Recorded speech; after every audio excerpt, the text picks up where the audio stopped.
뜨는 데부터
마음이 너무너무 어려울 것 같은데, 근데 진짜 좋은 소식은 뭐냐면 저희 선생님들이 저번 주에 달란트 그 간식은 아니고 장난감이랑 뭐 이런 문구를 이런 걸 샀는데 진짜 많이 샀거든요. 그래서 언제 다시 우리가 대면 예배를 해서 달란트 시장을 하게 될지 모르지만 여러분들이 모아온 그 달란트가 절대로 후회되지 않을 겁니다.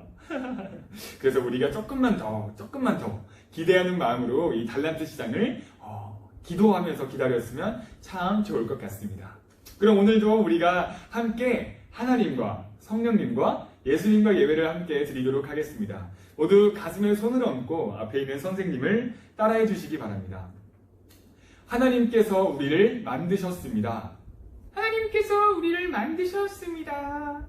그 하나님이 우리를 사랑하십니다. 그 하나님이 우리를 사랑하십니다. 오늘은 하나님이 주신 선물입니다. 오늘은 하나님이 주신 선물입니다. 우리는 날마다 하나님과 더 친해질 것입니다. 우리는 날마다 하나님과 더 친해질 것입니다. 아멘. 여러분 그림 혹시 좋아하세요? 그림? 내가 그린 그림, 내가 그린 그림. 선생님도 그림을 참 좋아하지 않는데요, 사실. 엄청 신기했던 기억이 나는 것이 있어요. 무엇이냐면 바로 피카소라고 하는 화가가 그린 그림들 중에서 진짜 못 그린 그림 같아 보이는 그림이 있었거든요. 그 그림이 바로 이 그림이에요. 짜잔! 잘 그렸나요? 여기 있는 건 여성이고요. 눈과 코와 입이 있는 그림이에요. 이 그림의 이름은 골든뮤즈라고 하는 그림이에요. 선생님 진짜 그림 못 그렸어요. 지금 말하고 싶은 사람들이 있을 수도 있는데 진짜 나중에 꼭 검색해보세요. 선생님이 거의 똑같이 그렸다는 걸 여러분들은 알 수 있게 될 겁니다. 이 그림은 골든뮤즈라고 하는 그림인데 2013년도에 팔리게 되었거든요. 근데 이 피카소라는 화가가 그린 이 그림 얼마에 팔렸을까요? 이 그림이 얼마에 팔렸을까? 얼마? 이 그림은 무려 480억 원에 팔리게 되었어요. 480억. 아니 이런 그림이 480억에 팔렸다고요? 근데 또 비싼 이야기가 있더라고요. 전 세계에서 제일 비싼 그림이 어떤 그림이냐면 살바토르 문디라고 하는 그림이거든요. 살바토르 문디. 그 살바토르 문디. 그것이 문디라고 하는 그 그림은 레오나르도 다빈치라고 하는 유명한 화가가 그렸어요.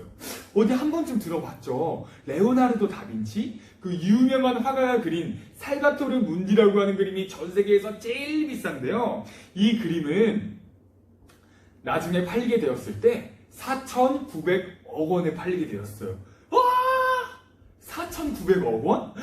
4,900원도 여러분 있는 사람 많이 없죠, 그죠? 선생님도 4,900억 원은 처음 들어보는 숫자인 것 같습니다. 그런데 이 그림이 레오나르도 다빈치가 그렸다고 하니까 4,900억 원에 팔리게 되었어요.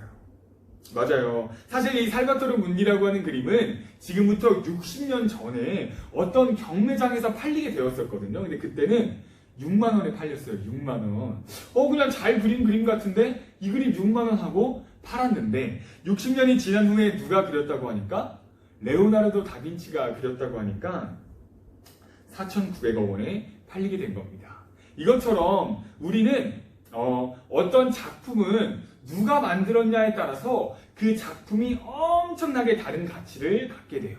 이런 노트 하나도 누가 만들었냐에 따라서 다른 가격이 매겨지게 되는 거예요. 아마도 선생님이 그린 그림 때문에 이 노트는 500원밖에 되지 않았지만 만약에 피카소가 이 그림을 그렸다고 한다면 최소한 몇백억 원이 되지 않았을까 하는 생각이 듭니다. 자, 그런 의미에서 오늘 말씀을 한번 찾아보도록 하겠습니다. 오늘의 말씀은 우리는 어떤 가치가 있는 사람일까요? 라는 이야기인데요. 출애굽기 말씀입니다. 오늘의 말씀은 출애굽기 3장 9절에서 12절까지의 말씀입니다. 창세기, 출애굽기, 네, 맞습니다. 창세기가 아닌 출애굽기 3장 9절에서 12절까지의 말씀입니다. 네, 출애굽기 3장 9절에서 12절까지의 말씀입니다. 다 찾았나요, 여러분? 네, 다 같이 한 목소리로 한번 읽어보도록 하겠습니다. 시작. 이제 가라. 이스라엘 자손의 부르짖음이 내게 달하고 애굽 사람이 그들을 괴롭히는 학대도 내가 보았으니 이제 내가 너를 바로에게 보내어 너에게 내 백성 이스라엘 자손을 애굽에서 인도하여 내게 하리라. 모세가 하나님께 아뢰되 내가 누구이기에 바로에게 가며 이스라엘 자손을 애굽에서 인도하여 내리이까. 하나님이 이르시되 내가 반드시 너와 함께 있으리라. 내가 그 백성을 애굽에서 인도하여 낸 후에 너희가 이 산에서 하나님을 섬기리니 이것이 내가 너를 보낸 증거니라. 아멘. 오늘의 말씀의 시작은 이렇습니다. 그 모세라고 하는 어떤 사람의 이야기인데요. 이 모세라고 하는 사람은 지금부터 엄청 오래 전에 살던 사람이었어요.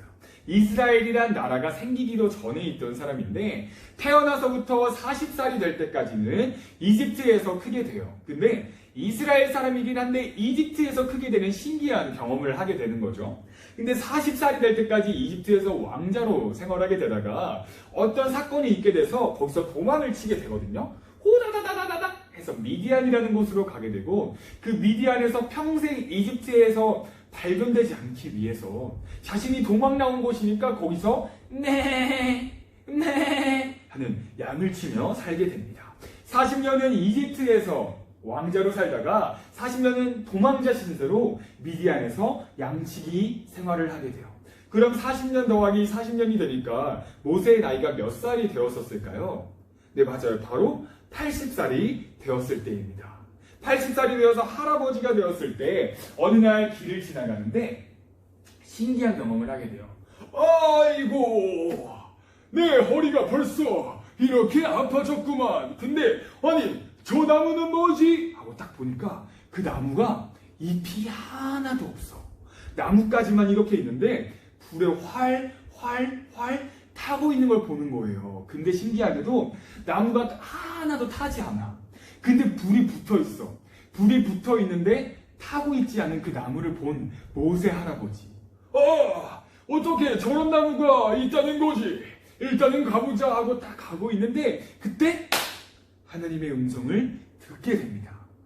모세야, 네가 있는 곳은 거룩한 곳이니 너의 신발을 벗도록 해라. 라고 하나님이 이야기하시니까 모세가 아이고 하나님, 제가 하나님의 얼굴을 보게 될 줄은 몰랐습니다. 저는 볼 자신이 없으니 숙여 있도록 하겠습니다. 라고 하면서 자신의 몸을 하나님 앞에서 낮추게 됩니다. 근데 이렇게 모세 할아버지가 자신의 몸을 낮추게 되었을 때 하나님이 이야기합니다. 모세야, 너는 구원자가 될 것이다. 이 이스라엘 백성들이 하나님 도와주세요, 하나님 도와주세요 하는 그 이야기를 내가 지금 들었다. 그렇기 때문에 그 이스라엘 백성들을 구원해낼 자가 바로 네가 될 것이다. 너는 구원자가 될 것이다. 라고 이야기를 합니다. 만약에 하나님이 여러분들한테 그리고 우리한테 그런 이야기를 한다고 하면 세야, 네가 구원자가 될 거야. 네가 영웅이 될 거야. 라고 선생님한테 이야기한다면 선생님은 소리 지를 거예요. 역시 하나님께서 나를 이렇게 강하게 만들어줄 줄 알았지 뭐야. 내가 이제 구원을 하러 가줘야겠어. 라고 이야기를 할 수 있었을 거라고 생각했는데 모세는 생각이 달랐어요. 하나님이시여, 보낼 만한 사람을 보내어 주시옵소서. 나는 이미 나이도 너무 많고 그 이집트 사람들은 하나님이란 이름을 들어본 적도 없습니다. 하나님은커녕 항상 태양신인 그 라이신을 믿기 때문에 하나님이라고 하면 내가 죽을지도 모릅니다. 하나님, 나는 갈 사람이 못 됩니다. 이렇게 이야기를 하게 됩니다. 하나님이 너는 구원자야 라고 이야기를 했지만 모세는 아닙니다. 나는 갈 수 없는 사람입니다. 라고 하나님이랑 생각이 다르다라고 이야기를 하게 됩니다. 맞아요. 우리는 그렇게 생각할 때가 있는 것 같습니다. 모세한테도 그렇게 이야기하셔도 너는 구원자야, 네가 이 백성들을 구원해낼 거야 라고 말해도 우리가 스스로 생각했을 땐 다른 생각이 있는 겁니다. 아닙니다. 나는 구원자가 아닙니다. 나는 80살 노인이고요. 나는 혀가 지금 짧아가지고 말도 잘 못해요. 실제로 모세 할아버지가 그렇게 이야기했습니다. 나는 말을 잘 못해요. 이렇게 이야기했던 게 바로 모세 할아버지입니다. 그러면 이 성경책은 또 우리를 뭐라고 이야기하고 있는지 한번 보기 전에 봐야 되는데요. 근데 그 모세한테 하나님께서 계속 이야기하셨던 게 뭐였냐면, 그래, 맞아. 근데 모세한테 계속 이렇게 실랑이를 하세요. 선생님 죄송해요. 자꾸 이렇게 말이 이렇게 헛나오게 되는데, 이 모세랑 계속 실랑이를 벌이시게 됩니다. 하나님께서 아니야, 네가 갈 수 있다. 네가 구원자가 될 수 있다. 라고 말하시는데 모세는 아닙니다. 나는 갈 수가 없는 사람입니다. 하나님. 아니다. 네가 갈 수 있다. 아닙니다. 나는 갈 수 없습니다. 라고 이야기하니까 하나님이 이야기를 해요. 누가 너를 지었느냐? 누가 말을 잘하는 사람과 누가 말을 잘 못하는 사람을 지었느냐? 누가 너를 지었느냐? 너는 너를 누구라고 이야기하고 있느냐? 라고 모세한테 질문합니다. 너무너무 중요한 질문이었던 거예요. 너는 너를 누구라고 생각하느냐? 너는 저 백성을 뭐라고 생각하느냐? 이렇게 하나님이 모세에게 물어보신 것입니다. 근데 이 성경 말씀에서도 우리에 대해서 뭐라고 이야기하는지를 우리가 봐야 될 것 같아요. 에베소서의 말씀을 보니까 너희는 하나님의 작품이다라고 나와 있어요. 이 레오나르도 다빈치 다시 이 피카소가 그렸던 그림처럼 하나님께서 우리를 그리시고 우리를 만드셨다라고 성경이 이야기를 하고 있습니다. 그런데 또 어떻게 이야기를 하고 있냐면, 예수님을 믿는 사람들, 예수님이 살아계셨었고 우리를 위해 죽으셨고 다시 부활하셨다라는 것을 믿는 그 사람들은 하나님의 아들이 된다라고 이야기를 하고 있어요. 하나님이 우리를 만드셨을 뿐만 아니라 우리가 하나님의 아들이, 우리가 하나님의 딸이 될 수 있다라고 이야기를 해요. 그 예수님의 이름을 믿는 사람들은. 그래서 그 하늘과 다시 그 하나님을 믿는 사람들, 그 예수님을 믿는 사람들은 그렇게 끝날 뿐만 아니라 하늘과 땅보다도 더 소중한 사람들이라고 우리에게 이야기하고 있는 거예요. 하나님의 작품이기 때문에, 하나님이 우리를 공들여서 만들었기 때문에 우리는 그렇게 소중한 사람이라고 이야기를 하고 있습니다. 아까 이야기했었던 것처럼 살바토르 문디, 그게 무슨 그림인디 하는 살바토르 문디라는 그림이 엄청나게 비싸질 수 있었던 건, 엄청나게 가치 있어질 수 있었던 건 뭐 때문이었었죠? 레오나르도 다빈치가 그렸기 때문에 엄청 가치 있는 그림으로 바뀔 수 있었던 거예요.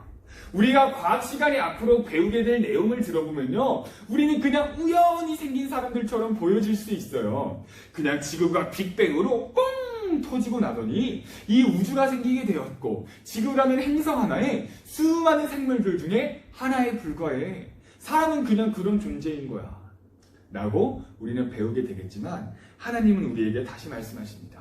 아니야, 너는 내가 만들었어. 너는 내가 만든 작품이야. 네가 나의 이름을 믿게 된다면, 네가 나와 더 친해지게 된다면 너는 영원한 나라에서 나와 함께 보내게 될 거야.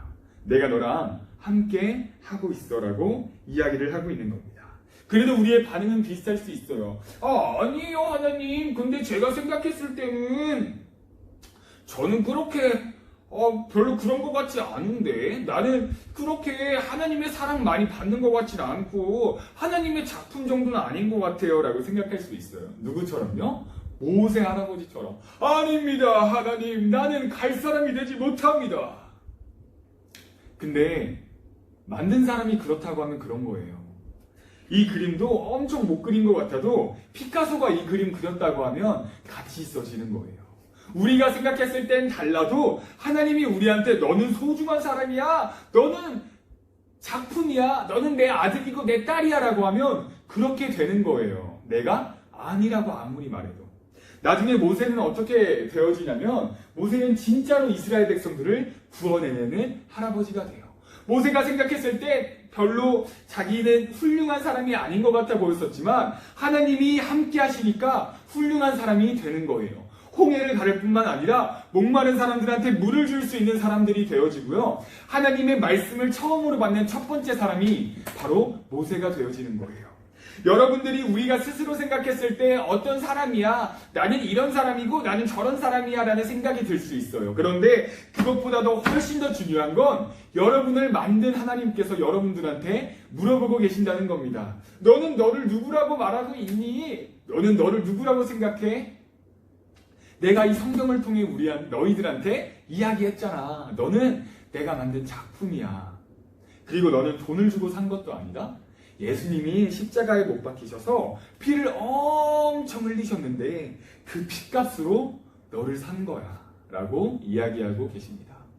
그래서 성경에서 계속해서 하나님이 우리한테 말씀을 하셨었던 겁니다. 사람들이 고린도 교회라는 곳에서 자기를 너무너무 잘못된 방향으로 가는 거예요. 죄악이 너무너무 그게 티닿게 되어지고 우리가 하나님이 만들었다고? 웃기지 마! 그냥 이 세상에선 돈만 많이 벌면 돼. 나만 행복하게 살면 돼. 이렇게 말하면서 살아가니까 하나님이 말씀하세요. 아니야. 여러분들의 몸을 깨끗하게 하십시오. 여러분들을 죄악에서 돌이켜 주십시오. 여러분들의 안에는 하나님이 계신다는 것과 성령께서 계신다는 것과 이 마음속에 여러분들이 성전이라는 것을, 여러분들이 교회라는 것을 알지 못합니까? 하나님이 여러분들을 뜨겁게 사랑하고 계십니다 라고 말씀하고 계십니다. 그렇습니다, 여러분. 그래서 우리가 생각했을 때 내가 누구지 라는 생각이 든다고 하면 여러분들이 가슴에 손을 얹고 이야기를 해줘야 됩니다. 나는 하나님의 작품이야. 나는 하나님이 만드셨어. 나는 하나님의 자녀고 하나님의 딸이야. 하나님이 나를 사랑하신대 라고 이야기를 해야 됩니다. 그렇게 이야기를 하게 될 때 여러분들은 사랑을 듬뿍 받게 되고 그 듬뿍 받은 사랑으로 다른 사람들을 어떻게 보냐면 내가 미워했던 친구도 이렇게 말할 수 있게 되는 거예요. 너도 하나님이 만든 사람이야. 저 친구도 하나님이 사랑하시는 사람이야. 저 친구도 하나님의 교회가 될 수 있는 사람이야. 저 친구도 하나님이 이 땅과 하늘보다도 소중하게 만든 친구야.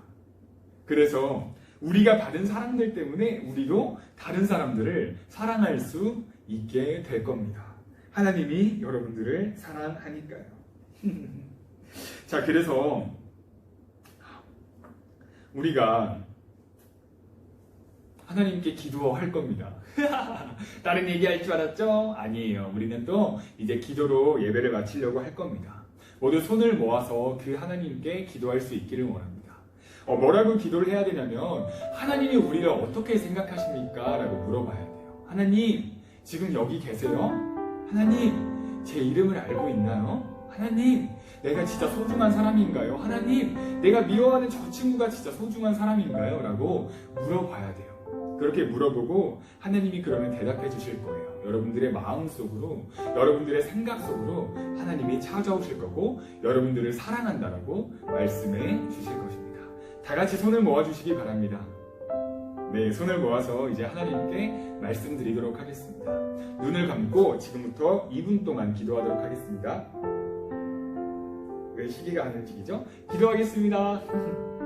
하나님, 저희 화남교회 친구들이 하나님을 만날 수 있기를 원합니다. 그리고 이 질문에 대답을 들을 수 있게 되기를 원합니다.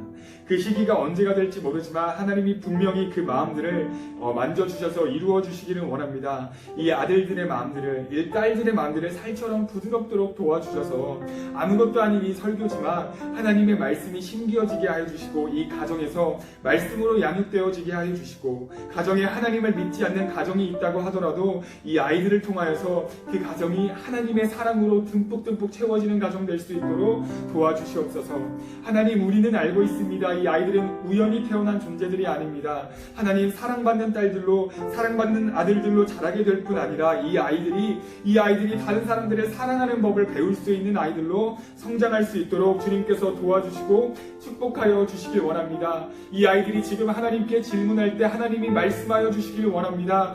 왜냐하면 하나님이 진짜로 살아계신 분이시기 때문입니다. 왜냐하면 그리스도께서 피값을 주고 우리를 사셨기 때문입니다. 그만큼 소중한 아이들이니까 하나님 점진적으로 이렇게 한 걸음 한 걸음 이 아이들을 더 깊이 만나주셔서 이 아이들을 얼마나 사랑하시는지를 이 아이들이 경험하게 되어주고 이 세상은 그냥 잠깐 왔다 갈 뿐이며 하늘에 하나님이 예비하신 우리의 영원한 집이 있다는 것을 자라면서도 배우고 경험하게 되어질 수 있도록 도와주시옵소서. 그래서 이 아이들을 통하여서 가난한 자들에게 복음이 전해질 수 있도록 도와주시고, 이 아이들을 통하여서 마음이 상한 자들이 하나님을 만나게 될 수 있도록 도와주시옵소서. 이 아이들이 하나님 앞에 순수하게 묻고 구하는 그 모든 것들 위에 하나님의 은혜와 하나님의 평안과 그리고 하나님의 자비하심이, 넉넉하심이 채워질 수 있도록 도와주시고 축복하여 주시기 원합니다. 우리가 하나님을 더 깊이 만날 수 있도록 도와주시고 축복하여 주시옵소서. 예수님의 이름으로 기도드렸습니다. 아멘. 선생님, 여러분, 제가 선생님이 이 설교를 막 할 때 실제로 앞에서 할 때보다 잘 집중을 못하는 이유가 뭐냐면 여러분들이 앞에 없기 때문이에요.